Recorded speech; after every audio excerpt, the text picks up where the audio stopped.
nos queda una explicación más de la clase 12, sería la parte 5. Terminamos la anterior contando que con el diferencial de ángulo, que está definido en este recuadro y dibujado acá, podemos reescribir el desplazamiento de la partícula como d θ por r. Además, lo voy a usar más adelante, perdón.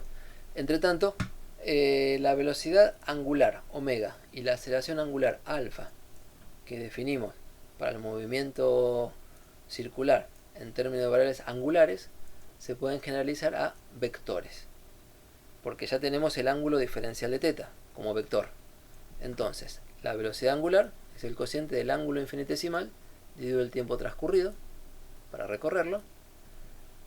Como el ángulo infinitesimal era 1 sobre r cuadrado r cruz de r, al hacer el cociente con el diferencial de tiempo nos queda 1 sobre r cuadrado vector posición cruz velocidad derivada de r respecto del tiempo.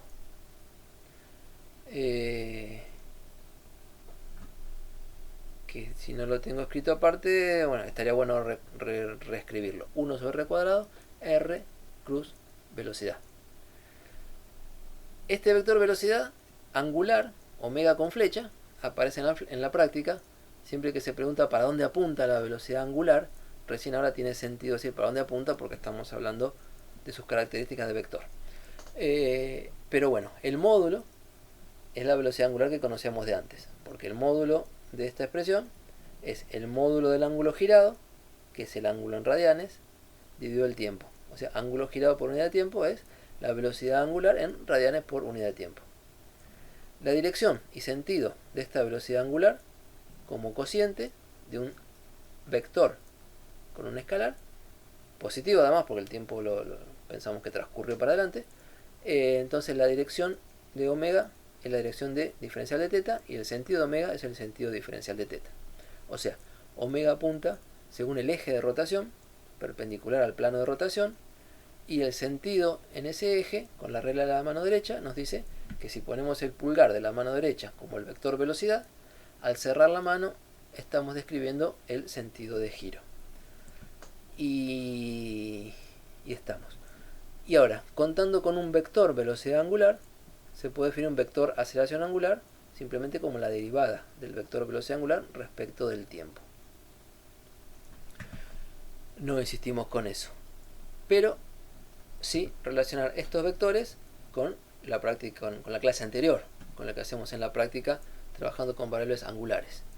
Como estamos trabajando toda esta clase el movimiento sobre una circunferencia fija en el espacio, entonces la dirección de la velocidad angular perpendicular a esa circunferencia y de la aceleración angular, déjeme parar acá, la dirección de la velocidad angular es perpendicular al plano de la circunferencia. Como la circunferencia es fija, la dirección perpendicular es fija. Entonces para todo tiempo este vector omega apunta siempre igual. Para escribir eso estaba conveniente, por este momentito nada más de esta clase, volver a hablar de un versor E por eje, elegí la letra E por pensando en eje, que es perpendicular al plano de la circunferencia. Entonces se puede escribir el diferencial de ángulo como el ángulo rotado en radianes por el eje de rotación, el versor eje. La velocidad angular como la velocidad angular de la clase anterior por el eje de rotación.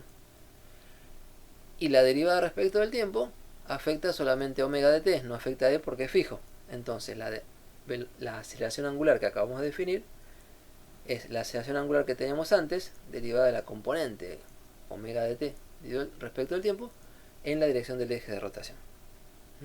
Entonces, fijando un eje, fijando un versor en la dirección del eje de rotación y usando componentes, la velocidad angular y la aceleración angular son lo mismo que usamos la clase pasada y dan la misma interpretación.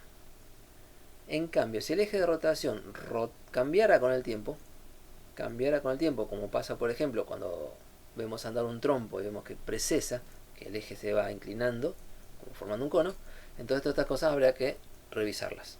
¿Ok? Hasta la definición de velocidad angular, quédense tranquilos que es totalmente general. Aceleración angular habrá que interpretarla en otros casos.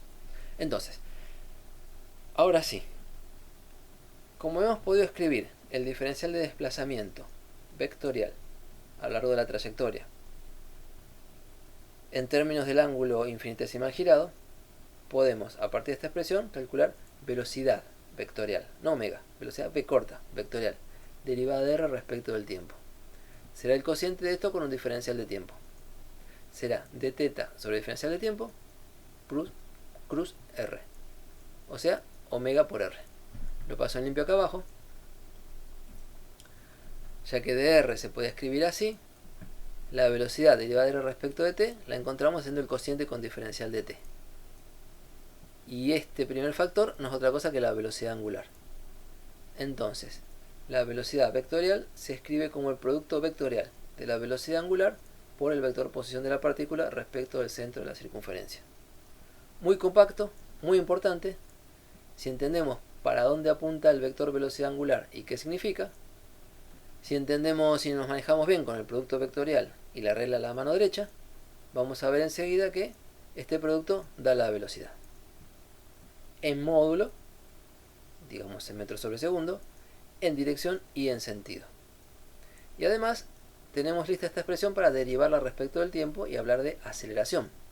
Aceleración lineal, vectorial. La aceleración es la derivada de esta expresión respecto del tiempo. Lo hice en varias etapas, como omega. Como lo dibujé acá. Tenemos la derivada de un producto vectorial. Es la derivada del primer factor, la derivada de omega, por r sin derivar, más omega sin derivar por la derivada de r. Vale esta regla de Leibniz para el producto vectorial.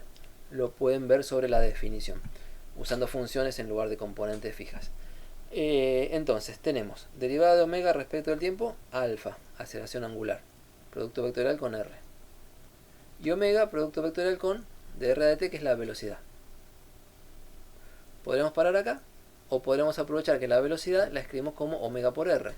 La velocidad la reemplazamos en este paréntesis como omega por r, y tenemos un doble producto vectorial. El primer término lo voy copiando y el segundo lo desarrollo.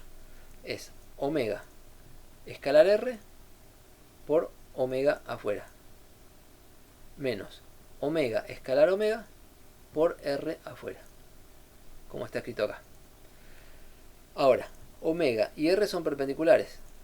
Omega es perpendicular al plano de rotación, igual que diferencial de θ. Entonces este factor, este producto escalar de dos cosas perpendiculares da 0, desaparece. Y el otro factor, el otro término, tiene omega escalar omega, que es el módulo de omega al cuadrado. O lo dejamos indicado así. La cuestión es que quedan dos términos. Recuadro el resultado porque es importante. Y se distinguen estos dos términos la dirección de cada uno. Dirección y sentido. Alfa por r, como alfa apunta como el eje, nos lo dibujé acá, como omega. Y r es el vector radial. Alfa por r es perpendicular al eje y a r. O sea, es tangencial. Es esta flecha verde que dibujé acá. Y el término omega cuadrado por r es paralelo a r, porque es un escalar por r. Y con signo menos. Paralelo a r y al revés, antiparalelo a r. Es la componente normal de la aceleración. O centrípeta. Normal a la trayectoria y apuntando hacia el centro. El primer término es la aceleración tangencial y el segundo es la aceleración centrípeta, escrito en forma totalmente general, con vectores, sin referencia a los ejes cartesianos y, bueno, lo que se dice en forma covariante. Esta expresión nos va a servir para discutir con más amplitud o más generalidad situaciones de movimiento circular, y en particular nos va a servir cuando tengamos un cuerpo rígido rotando sobre un eje, y entonces el cuerpo está formado por muchas partículas y en la misma rotación cada partícula recorre una circunferencia distinta. Lo vamos a ver bajo el tema de cuerpo rígido, bajo el título de cuerpo rígido. Pero un cuerpo rígido es como un sólido.